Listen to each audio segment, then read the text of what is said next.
Welcome friends to our homestead and back inside of our greenhouse. It is a mess inside of here and I need to clean it up and get things organized. We're going to be building a table, a work table and shelf unit today from a pretty cool product that I've had for a while, and I'm excited to show you how to do that. When you've got a greenhouse, you've got tons of little tools hanging around. You've got things like this copper fungicide that I use all the time, and they need to stay out of the sun.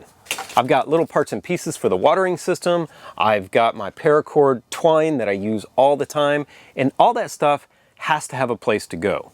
And I'm not going to walk to the barn and back all the time, so I need something in here.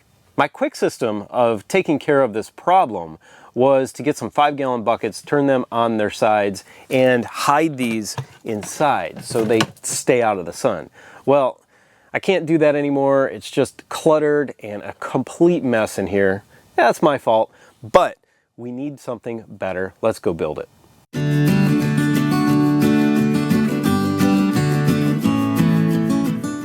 Well, I am back in the barn working on another project. Finally, it's been a while since I've been in here. So what we're going to use today are these connectors from a company called Maker Pipe. These are connectors for 3/4 inch EMT conduit, or metal conduit that's used for electrical work.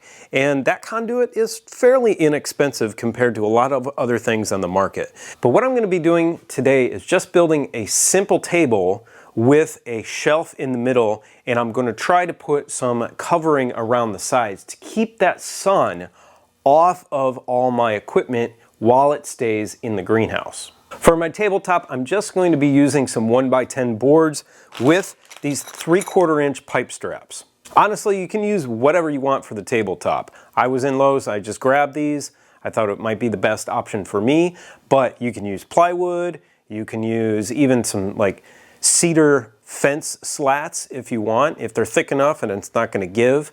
Those will not rot really fast in your greenhouse. And since this is up off the ground and in the sun, I don't suspect that it's going to rot. I'm going to be doing a lot of planting on top of this. It will get a little wet. We'll see what happens.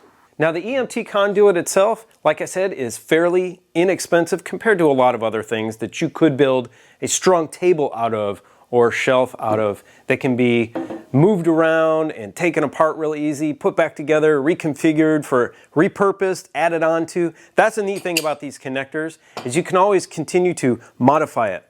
All you got to do is unscrew it and screw it back together.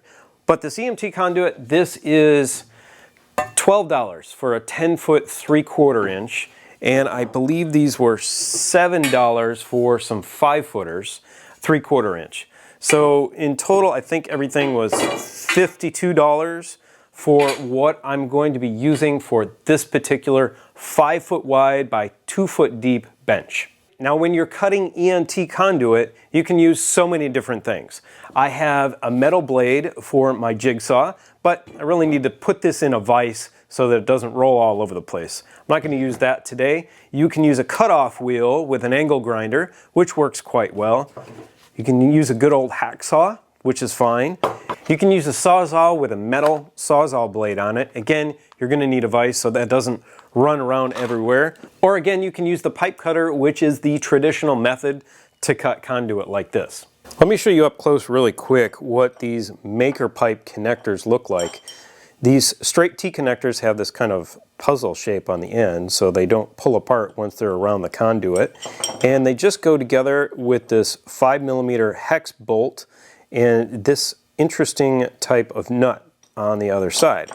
Basically, just goes in one side. Get it lined up on your conduit and just thread it through. It's really simple. It's got these rubber grips on it so it doesn't slide up and down on the conduit too much. And if you crank on it and tighten it, I've found that it really never slips at all. So we've got these straight T connectors. We've got this linear connector here where you can put one vertical and two horizontal coming into each other here. We've got this corner connector. You've got one vertical and also two horizontal at a 90-degree angle. And you've got this 45-degree connector here. You can see, obviously, how that works. The way I've designed this, I only need to make a few cuts. These 5-foot pieces I'm going to leave alone. Those are going to be the top and the shelf in the center. And it works perfect because these boards that I bought are 6 feet long. So I may only need to make one cut on the board, but I'll probably leave the top hanging over the sides a little bit. And then for the legs in the sides, I'm going to use these 10-foot sections and just cut them into a few pieces. Should work out perfect. Although one of these got bent in travel back to the property, and I think that's going to work out fine with these type of connectors. All of our legs are going to be 34 inches tall. Then we will add our 3/4 inch wood top onto the top of that. So in total will be 34 3/4 of an inch. That's a perfect work height for doing things like potting seedlings. And again, use whatever method that you think is best to cut your conduit.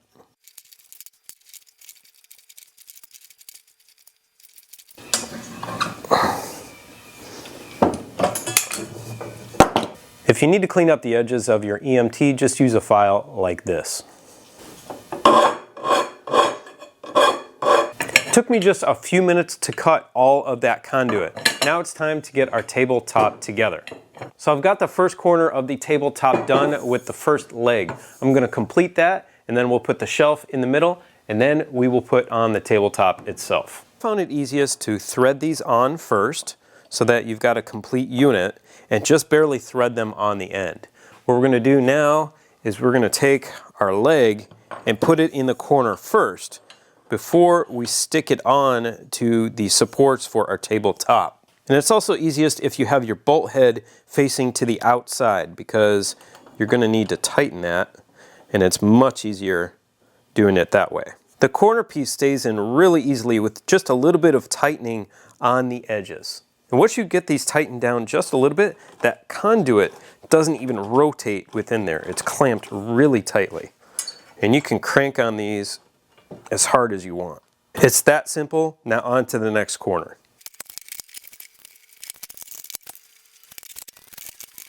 Now for the shelf in the middle, I've got these T-connectors that will go on either end of the cross piece. Like I mentioned, it's easiest if you put these together first and then just slide them down over top.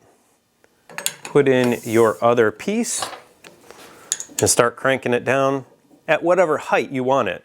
That's up to you. But in some cases, you're going to have to take both halves and sandwich them on. It just depends on how your connection is and where it is on your project.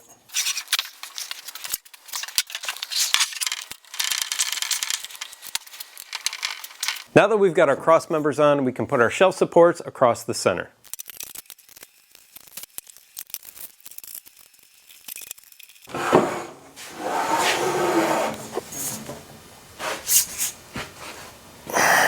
So the structure of our workbench or table went together that fast. Now let's put the wood on the outside and get it into the greenhouse.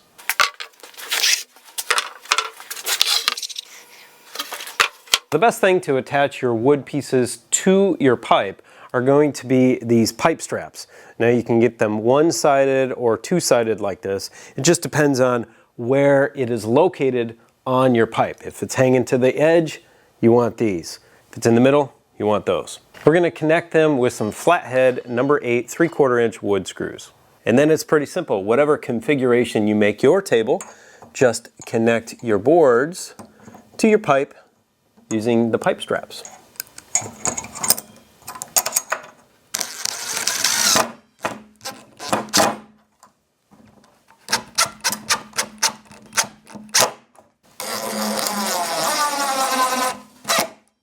Repeat as necessary for your design, and then you're ready to get your table into your space and start using it. Well, there you go, friends. Super quick and super easy. I did it under 45 minutes and got it out here in the greenhouse.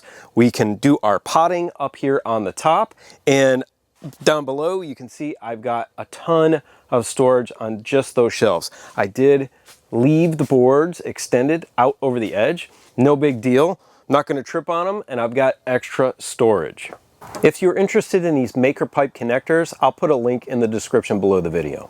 We'll see how the wood holds up over time. While I do stuff up here on the top, I may try to put another level on it once I get some more EMT conduit, and then, create a little bit more shade or a back portion of it. But I don't want to block too much sun on this end of the greenhouse. I probably will block off the back. I didn't have any plywood that I could use today that I could put there. That's easily remedied in the future. A couple of pipe straps and you're good to go. You can see that I've got everything that I need under here. I've got parts for my irrigation system. I've got my pump sprayers, which come in really, really handy on a homestead for gardening. Absolutely. And you don't want to leave them in the sun because they will degrade really fast. And then, of course, all of the liquid products that we use in the greenhouse. We've got some fish fertilizer, we've got some orange oil for ants, of course, vinegar, copper, and some BT. Extra pots and things I can just shove underneath, and we've got some tools easily accessible on the edge. My pruners, all of my pruners, everything like that. If you have any questions about how I put this together, please leave me a comment in the comment section below. Happy gardening and happy planting. Now go check out this series of videos right here, which is how we built this greenhouse by ourselves. Have a beautiful, blessed day. We'll see you next time. Bye.